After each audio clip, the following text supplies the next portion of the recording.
कितना बड़ा तनाव है, क्यों पालना चाहिए? तो मैं कुछ सूत्रों में आपको बात बताता हूँ। इस उम्र में आप कितना उसको फॉलो कर पाएंगे मुझे नहीं पता, लेकिन कोशिश करेंगे तो कुछ तो फायदा हुआ ही। पहला सूत्र मेरा आप लोगों के लिए ये है कि जब आप किसी को पसंद करें और वो आपको पसंद ना करे तो टेंशन नहीं लेनी है, तेजाब तो नहीं उठाना है।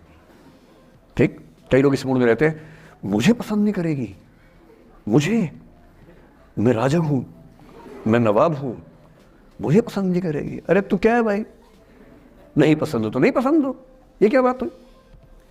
सबसे पहले अपने अंदर से लोकतांत्रिक बनिए, डेमोक्रेटिक बनिए।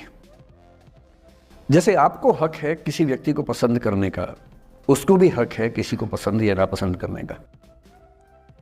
यदि कोई ऐसा व्यक्ति जिसको आप पसंद नहीं करते वो आपको प्रपोज करे तो आप उसको मना ही तो करेंगे। बस मना इज्जत से कीजिए, किसी को बेआबरू करके मत भेजिए। ये नहीं कि अच्छा तुम शीशा देखा है कभी, रुको को आईना मेरी जेब में लो, ऐसे नहीं करना है। बड़े बेआबरू होकर तेरे कूचे से हम निकले, वो वाला भाव जो गालिब पोया था वो भाव नहीं आना चाहिए। अगर कोई आपको कभी प्रपोज करे, आप लोगों की उम्र है, ये सब चलता ही होगा आप लोगों के बीच में, मैं आपके टीचर से सामने बोल रहा हूँ, लेकिन मैं ऐसा ही हूँ, मैं जानता हूँ कि आपकी उम्र में से होता होगा, सब जानते हैं तो होता ही होगा।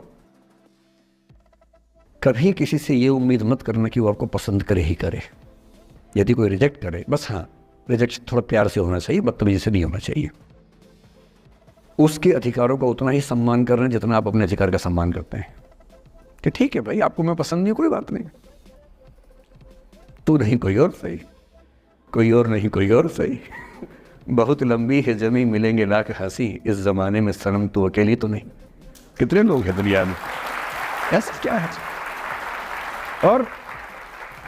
और मैंने बहुत प्यारे प्यारे बच्चों को देखा रोते बिलखते हुए कि मैंने उसको प्रपोज किया, उसने मुझे मना कर दिया। अंकल, छोटे छोटे बच्चे आजकल मुझे लव गुरु मानते हैं अपने आसपास, वो मेरे पास आके ऐसी ऐसी बातें बताते हैं बड़ी क्यूट तोतली आवाज़ में, मैंने उसको प्रपोज किया, उसने मुझे ऐसे वाली आवाज़ में एकदम रोते बिलखते हुए। तो मैं बोलता हूँ बधाई हो बहुत बहुत तुम्हें, कॉन्ग्रेचुलेशन। मैंने अपनी ज़िंदगी में ऐसे 50 मामले देखे और 50 में से कम 49 मामले में जब कहीं दिल नहीं लगा, बाद में उससे बेहतर ही व्यक्ति मिला। अगर कभी ऐसा हो ना, मन ही मन में बधाई देना अपने आप को कि बच गया। हाँ बोल देता तो फंस जाती, हाँ बोल देते तो मर जाता। और मन में भाव वही रखना है, तो नहीं कोई और सही माखन, स्ट्रेस नहीं लेना है। मैं जानता हूं कि आपकी उम्र में आसान नहीं होता है, आपको रात रात भर सपने आएंगे, बेचैनी होगी, करवटें बदलते रहे सारी रात हम, आपकी कसम आपकी कसम, ये सब ड्रामा होता है। ये फिल्मी गीत है, मुझे गीत कविता इतना याद है कि मुझे हर बात में वही दिमाग में आता है, मैं क्या करूं। ये होता है आपकी उम्र में, पर वो भी एक फेज़ है। अगर ये फेज़ नहीं जिया तो भी क्या जीवन जिया। कभी कभी बेचैनी भी तो होनी चाहिए, वरना ज़िंदगी में मज़ा क्या है। अगर हर चीज़ लिनियर है, हर चीज़ फॉर्मुलाइज है, फिर मज़ा क्या है ज़िंदगी में। ये उठापटक, ये बेचैनी, ये घबराहट, ये तनाव संतरास भी तो होना चाहिए कभी कभी ज़िंदगी में। इससे बुरी स्थिति तब होती है जब आप किसी रिलेशनशिप में हैं और वहाँ ब्रेकअप हो जाए, ये भी होता है। देखिए, मैं आपको बड़ी खरी खोटी सुनाने के मूड में हूँ। जिस तरह का प्रेम आप लोगों की पीढ़ी में होता है, मैं ये नहीं कहता कि आपकी पीढ़ी ख़राब है, हर पीढ़ी ऐसी होती है, बस ये कि आपकी पीढ़ी को सुविधाएं ज़्यादा मिल गई हैं। हमारी पीढ़ी में ना चिट्ठी लिख के भेजनी पड़ती थी, बड़ा रिस्क होता था।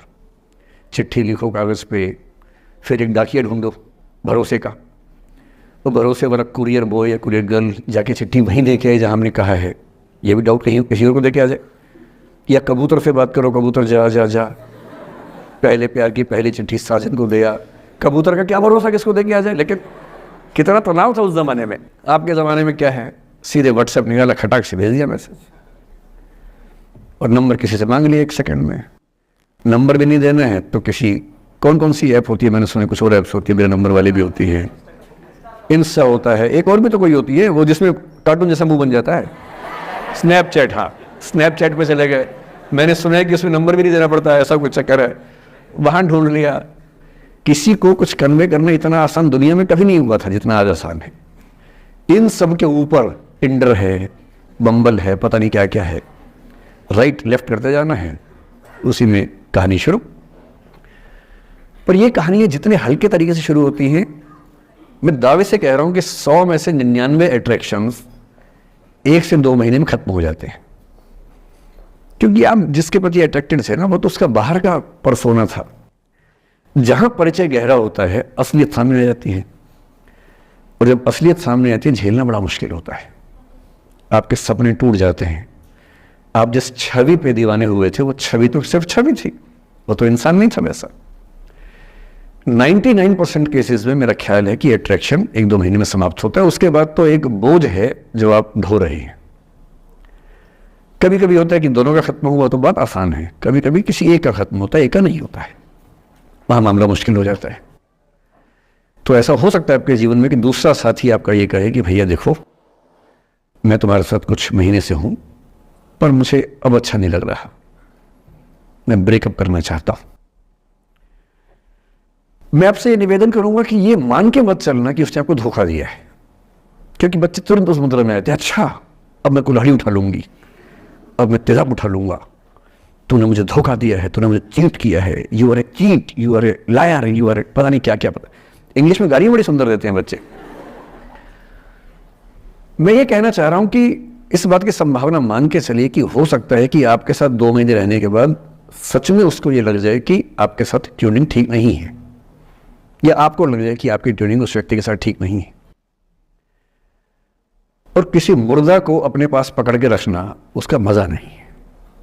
आप किसी को बांध तो लेंगे, पर जब उसका दिल आपके पास है ही नहीं, दिल विहीन लाश अपने पास टिका के रखना, एक मुर्दे को बांध के रखना, इससे बेहतर है जाने दो। बांधना नहीं, बांधते वो हैं जिनमें असुरक्षा बहुत ज्यादा होती है। उस असुरक्षा से बचने का उपाय खुद को बेहतर बनाना है। आप इतने बेहतर हो कि आपको चाहने के लिए हजारों लोग हो। क्यों आप इतना डिपेंडेंट होते हैं कि इस एक व्यक्ति के अलावा मेरा कोई है ही नहीं दुनिया में, ऐसा क्यों सोचना है?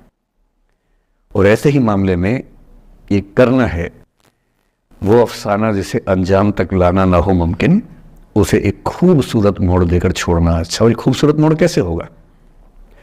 अगर कोई जाना चाह रहा है तो आपके पास 3 ऑप्शंस हैं। एक, ना उसको अच्छे से बात करे ना खराब से बात करे, न्यूट्रल होके जाने दे।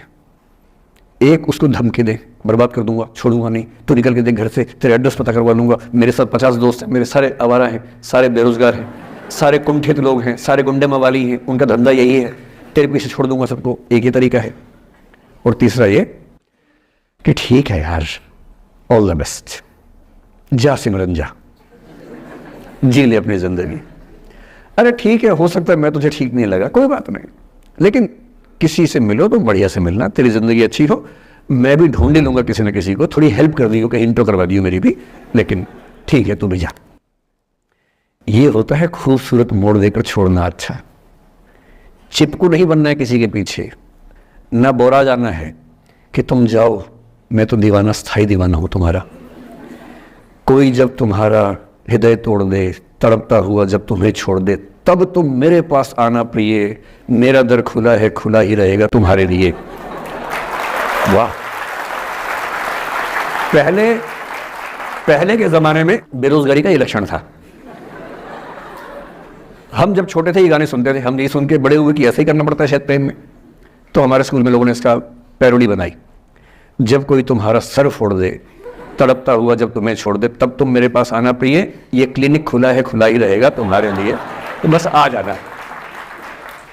जब कोई तुमको सड़क पे छोड़ दे, गाड़ी अपनी वहां से मोड़ ले, तब तुम मेरे पास आना प्रिय, ये ठेला खड़ा है, खड़ा ही रहेगा तुम्हारे लिए। क्यों भाई, क्यों खड़े रहोगे? बेरोजगार हो क्या? अरे ठीक, जा सिमरन जा, जी ले, और मैं भी जा रहा हूं जीने के लिए। ये दीवाना नहीं बनना है कि तुम मतलब मुझे ना चाहो तो कोई बात नहीं, किसी और को चाहोगी तो मुश्किल होगी। अजीब हाल है यार, तुम ठेकेदार हो, ये तेरा ठेका मेरे पास है, नहीं तो किसी के पास नहीं है। अजीब हाल है। अरे ठीक है भाई, उसकी जिंदगी है, जीने दो उसको। क्यों किसी की जिंदगी में इतना हावी होने का प्रयास करना है?